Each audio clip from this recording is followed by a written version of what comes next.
మీ business ఏదైనా మీ ఊర్లో promotion చేయాలంటే అది సుమన్ టీవీతోనే సాధ్యం. ఇప్పుడే సంప్రదించండి.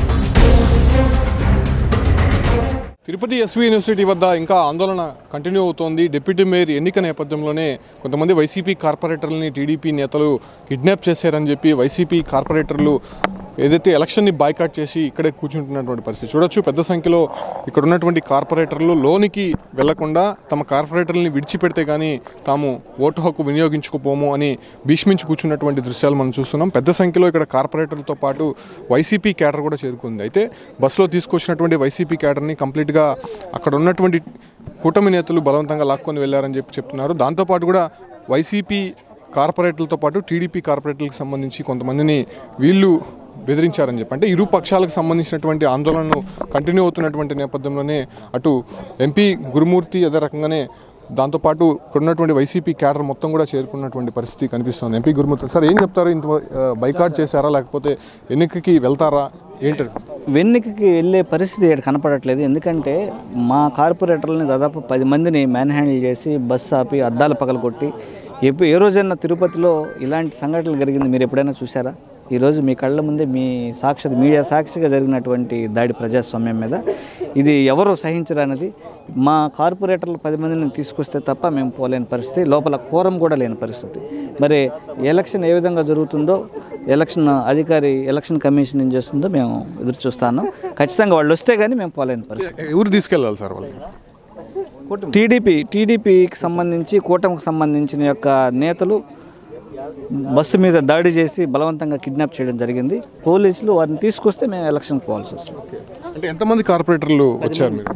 10 మందిని మేము మొత్తం దాదాపుగా 30 మంది 31 మంది వచ్చాము అందరం కలిసి. దాంట్లో 10 మందిని దాకా కిడ్నాప్ చేయడం జరిగింది. అంటే రాత్రి కూడా భాస్కర హోటల్లో కొంతమంది కార్పొరేటర్లు ఉంచారని చెప్పి తెలుస్తున్నారు. బట్ వాళ్ళు ఆ పక్కనే కూటమి వైపు వెళ్ళారు, బలవంతంగా లాక్కొని వచ్చారని చెప్పి చెప్తున్నారు. అదే తప్పండి. ఇప్పుడు మా కళ్ళ ముందే బలవంతంగా బస్సు బద్దలు కొట్టుకోవాల్సిన అవసరం లేదు కదా. ఒకవేళ అలా వెళ్ళుంటే లోపలే వాళ్ళు ఓటేసే కార్యక్రమం చూస్తుండొచ్చు కదా. సో ఆ ఇది లేకనే ఈరోజు కోరం లేకుండా చేయడం కోసమే ఈరోజు కూటమి నేతలు ఈ విధంగా పాశవికంగా దాడి చేసి వాళ్ళని కిడ్నాప్ చేయడం జరిగింది. ఖచ్చితంగా వాళ్ళు కార్పొరేటర్లు వచ్చేంత వరకు మేము లోపలికి వెళ్ళలేం పరిస్థితి. సో మొత్తం 30 మంది కార్పొరేటర్లు బస్సులో వస్తుండగా వాళ్ళని బలవంతంగా 10 మంది కార్పొరేటర్లని టీడీపీ నేతలు లాక్కొని వెళ్ళారని చెప్పి కూడా చెప్తున్నారు. కంప్లీట్గా ఇక్కడ మేయర్తో పాటు మరికొంతమంది కార్పొరేటర్లు కూడా చేరుకుంటున్నారు. మేయర్ శిరీష ఉన్నారు. మేడం ఏం జరగబోతోంది? అసలు కార్పొరేటర్లు వెళ్ళి ఓటు హక్కు వినియోగించుకోబోతున్నారా లేదా? యాక్చువల్లీ అందరూ మేము మా కార్పొరేట్ అంటే ఆ హక్కును వినియోగించుకోవడానికే మెజారిటీ సభ్యులు వైఎస్ఆర్సీపీ పార్టీలో ఉన్నారు. కాబట్టి మా అభ్యర్థితో పాటు ఇవాళ వెన్యూకి అంటే ఎలక్షన్ జరుగుతున్నటువంటి ప్రాంతానికి వస్తూ ఉండగా దాదాపు 2 నిమిషాలు ఇంకా చేరిపోతామనగా చాలామంది ఒక గుంపుగా వచ్చి మేము వస్తున్నటువంటి వెహికల్ని అడ్డుపడము, దాంట్లో కీజ్ అవన్నీ కూడా లాక్కోవడం, అద్దాలన్నీ ధ్వంసం చేసి మాతో వస్తున్నటువంటి కార్పొరేటర్స్ని దాదాపుగా నంబర్ తెలియదు కానీ చాలామందిని భయభ్రాంతులకు గురి చేసి వాళ్ళని లాక్కెళ్ళడం జరిగింది. సో ఇప్పుడు మహిళా కార్పొరేటర్స్ మేము కొంతమంది జెంట్స్ కార్పొరేటర్స్ అందరం కూడా ఇక్కడికి రావడం జరిగింది. మా ఐడి కార్డ్స్ అయితే తీసుకున్నాం. మాకే ఒకటే టెన్షన్ ఏంటంటే మా ముందే మా కార్పొరేటర్స్ని చాలా మ్యాన్ హ్యాండ్లింగ్ చేయడం జరిగింది. సో వాళ్ళు ఇప్పుడు ఎక్కడున్నారో తెలీదు. సో వాళ్ళ సెక్యూరిటీ భద్రత మీద కూడా చాలా ఆందోళన ఉంది. సో వాళ్ళ లేనిదే మేము వెళ్ళడం కూడా కరెక్ట్ కాదు అనే దీంతో డెసిషన్తో ఇక్కడే ఆగిపోయినాం. ఫైనల్ వైసీపీ ఏ డెసిషన్ తీసుకోబోతోంది? వాళ్ళు వస్తే ఎలక్షన్కి వెళ్తారా లేకపోతే బాయ్కాట్ చేసే అవకాశం? సో ఎలక్షన్స్ని బాయ్కాట్ చేయడము, కోరం డిసైడ్ ఉన్నారా లేదా అనేది లోపల ప్రిసీడింగ్ ఆఫీసర్ అయినటువంటి జాయింట్ కలెక్టర్ డెసిషన్ తీసుకోవాలి. సో మేము ఇప్పుడు ఇక్కడ బయట ఉన్నటువంటి సంఖ్య చూస్తే 20 మంది ఉన్నాం ఎక్స్ అఫిషియో మెంబర్స్. సో ఇంకా లోపల కోరం ఉంటే అది బాయ్కాట్ అంటే పోస్ట్పోన్ చేస్తారా లేకపోతే ఎలక్షన్స్ కండక్ట్ చేస్తారా అనేది ప్రిసైడింగ్ ఆఫీసర్ చేతిలో ఉంటుంది.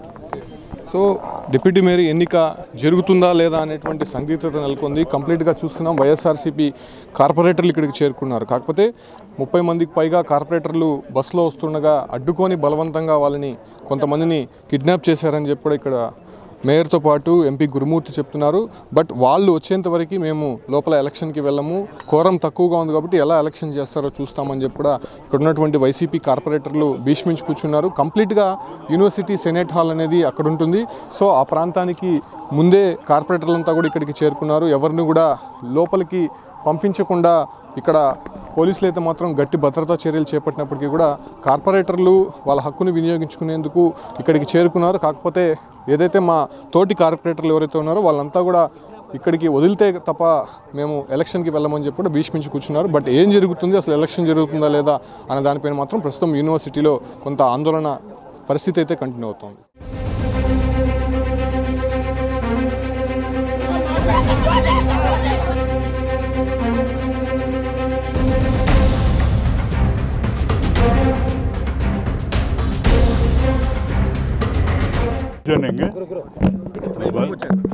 మా బస్సుపై దాడి చేసి మహిళలను కూడా చూడకుండా అందరు దౌర్జన్యం బ్లాక్ పడేసి మా కార్పొరేట్ లాక్కి వెళ్ళిపోవడం జరిగింది. వాళ్ళకి ఏమైంది తెలియదు, పోలీసు ఏమో మాకు ఏమాత్రం ప్రొటెక్షన్ ఇవ్వలేదు.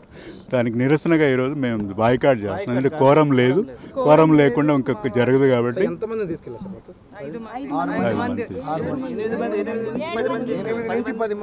అందరూ లాగి మరి దౌర్జన్యంగా దాడి చేయడం జరిగింది. ఇది ప్రజాస్వామ్యానికి గొడ్డలు పెట్టేది. ఎవరు దీన్ని ఎవరు కానీ సపోర్ట్ చేయరు. కానీ చాలా దారుణంగా, అందుకని మేము ఈరోజు బాయ్కాట్ చేసి మేము కోరం లేదు కాబట్టి